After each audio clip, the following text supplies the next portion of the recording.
So Adam Sandler's been around a while, right? Like, I mean, he's been famous and popular, and I think everybody knows because he's incorporated into some of his films before. He's a basketball fan. And Adam's always been known for having like a crew. You know, he literally just has like a group of actors that he loves to work with. Some of them weren't even actors, they were just friends of his that he brought along, and they just appear in all of his films. So, interestingly enough, this topic meant enough to him. He didn't invite a single one of them into this film, not even Alan Covert, who's in like everything Adam Sandler does. So, he didn't write the script. Like, this is just Adam really wanted to tell this story. And that story is Hustle, which is the new Netflix film. And I know people are looking at it and they're like, oh God, this is part of Adam Sandler's deal with Netflix. And it's like, hey, if this had been Adam Sandler's deal with Netflix all along, nobody would be having that reaction. Hustle's actually really good. It's not perfect, and I'll tell you why. I'm not just going to be like, hey, and then run away. But I really liked it. It's actually a pretty serious sports drama. It feels like something the whole family could watch, except I will tell you that there are references to porn and some F-bombs. So depending on what you let your kids watch, you may or may not want them to watch this. So that's up to you. But I think this probably has an R rating. I don't know what it's rated, but I'm just going to guess R, due to profanity, but it's not hard R. I have a feeling a lot of parents with teenagers would be fine with them watching this.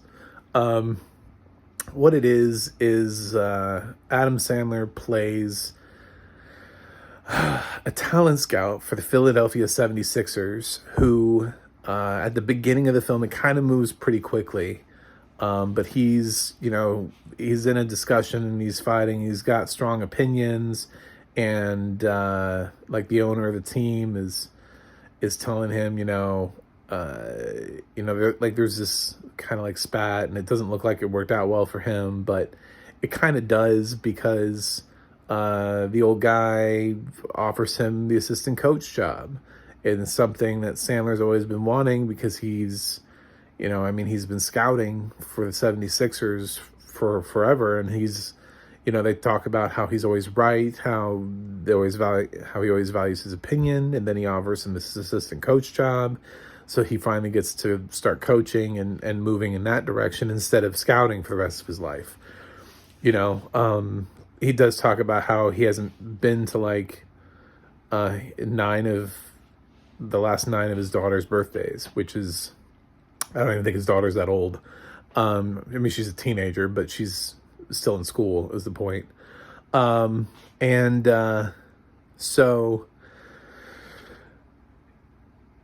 that all changes when that guy dies, when the owner dies, and ownership sort of passes along, and it ends up passing to the guy that Sandler was just arguing with.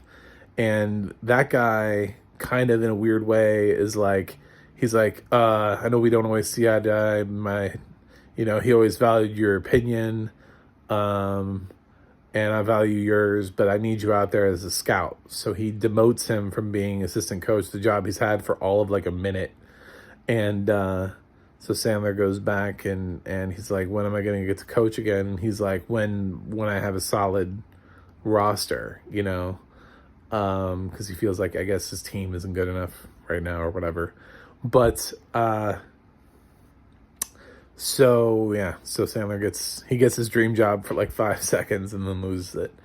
And he goes out scouting and he finds a random just like street ball player in Spain, Bo Cruz, and flies him out.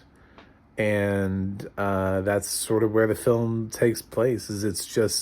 It's him vouching for this kid that he just believes has raw talent and he has the it factor and he's going to be a superstar. He watches this dude tear it up on the court, and he's just like, this kid's got it, and he just feels it instantly. He feels it in his gut, and the whole film is about how, Sandler always he just knows.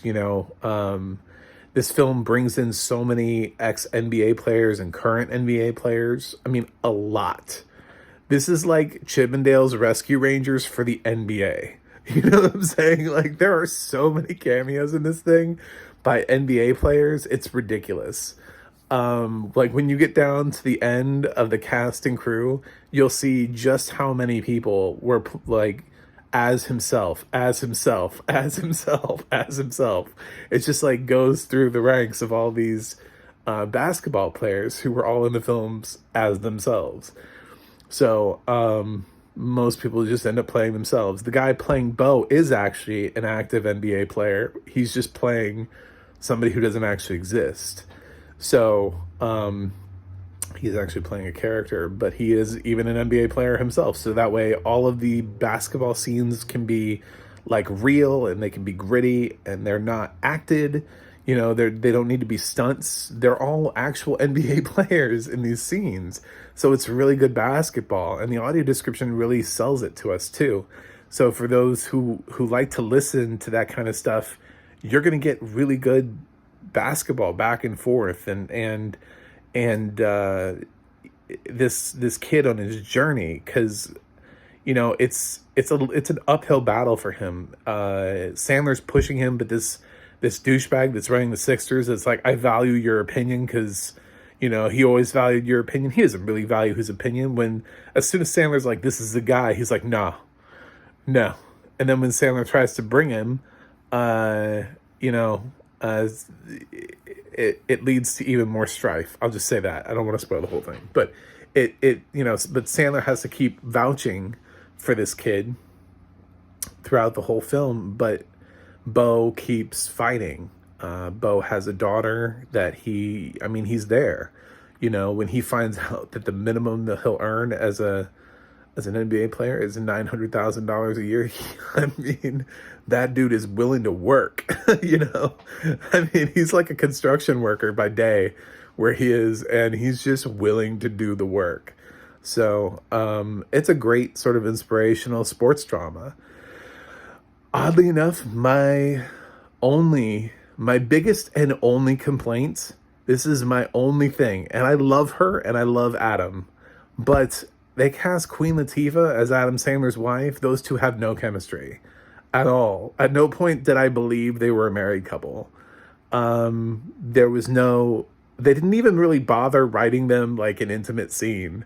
There was no like, I love you, or like, it's okay, or I remember. There was no like romantic moment between the two of them. It's almost like the director knew that these two had no chemistry, so if he wrote a scene like that, it would just highlight it more.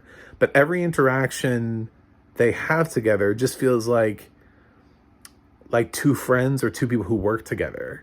It doesn't ever actually feel like husband and wife. It's so weird. It's such an odd casting choice. I love Queen Latifah, and even her history with basketball movies. She was in Just Right, where Common played a basketball player. So, I get why she's in the film. I'm not disputing her presence. I just wish they just spent a little bit more time either creating chemistry between these two or finding a way to fake the chemistry, or something. Because I don't know, every time we end up cutting to them, it just didn't work for me. And obviously, when I say Queen Latifah, she's not in like one scene. She's in a decent amount of the film. They didn't go out and get Queen Latifah. She's not a cameo. She's legitimately in the film. So it does. That was kind of the only thing. But I did like the rest of it, and I'm so glad that Sandler is acting. I'm so glad that he's choosing to do a film like this. Like, everybody should see this film. This should be his most watched Netflix film of all time, so that it sends the message to him: do more of this. Do this. We keep trying to tell you to do this. Uncut gems. How many people tell you that's the best performance you've ever given? People are willing to accept Adam Sandler as a dramatic actor if he will just do the films. And he doesn't have to do Hubie Halloween. He can just do films like Hustle. He can grow up and be mature and take on, the serious acting side and show people what he's got, because he's got something there. There's something in that role, and there's a passion that he has in this film. There's a passion that he has for basketball that's real, and it comes out in this film, and it made the film great. So while I don't think the film is perfect, I think it's pretty damn close. I really enjoyed Hustle. I definitely recommend it. I'm going to give Hustle an A-. So, definitely one of the better films I've seen this year. And I have absolutely no problem recommending it. So I'm extremely happy with the progression of Sandler's career from if he's going to keep doing stuff like this after Uncut Gems. So let me know what you think in the comments. As always, don't forget to like and subscribe. Go to the Audio Description Project. Go to my website, macthemovieguy.com, and go to theadna.org. Those are the websites I always like to hype. And that's it for now. So, man, Jaleel White was in this too, by the way. that was a Jaleel White, Urkel. He was in this. Yep.